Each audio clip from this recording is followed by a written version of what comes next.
وحقاق دمانتي بعيد وناكسن عيانو يدلين حيا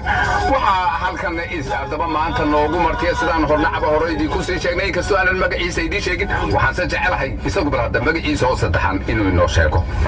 magacayga waxa la yiraahdaa Cabdi Shreed Jaamac waxaan ku magac dheerahay Joqle haye Joqle macnaha Joqle waa maxay Joqle wallahi macna badan buu leeyahay waxa laga yaabaa gobolada Soomaaliyeed dadka qaar Joqa inay xaragada u yaqaanaan dadka qaar inay oohinta u yaqaanaan dad qaar inay u yaqaanaan macnaha qofka active ka oo shaqada badan marka kulli dhinac buu jeedaa dhinaca عبد هذا ما تصدق مركا هذيك محل شغل اللي جوجو بحية أنت أصلا محنا كل نيكا هاد كل هاد بحيسي أنا هو وحلاقيها بقفك وأنت بدنين ومركا تقعد مع الله صبح هو يسا وأنت قرمة بالله دعت فنكا وحن بالله بيرنتي تدباتن يكودي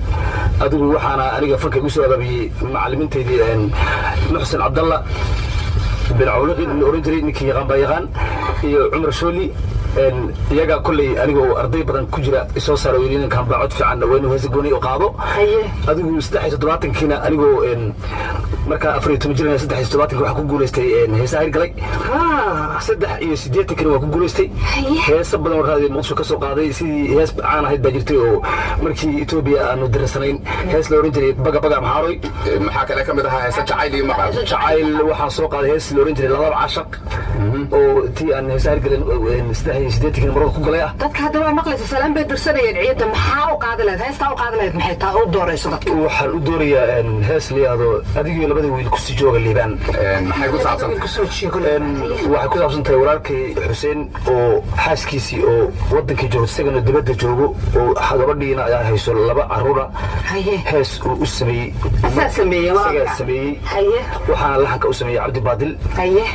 marka wuxuu leeyahay layrkii adduunka lamaanihi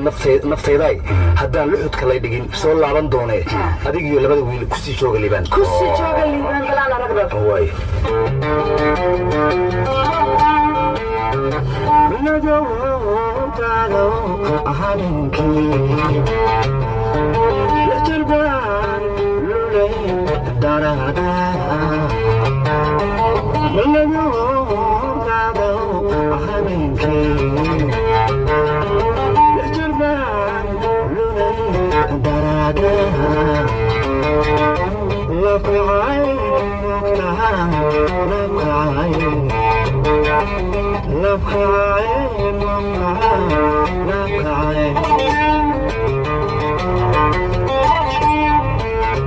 Siapa yang lain, cara yang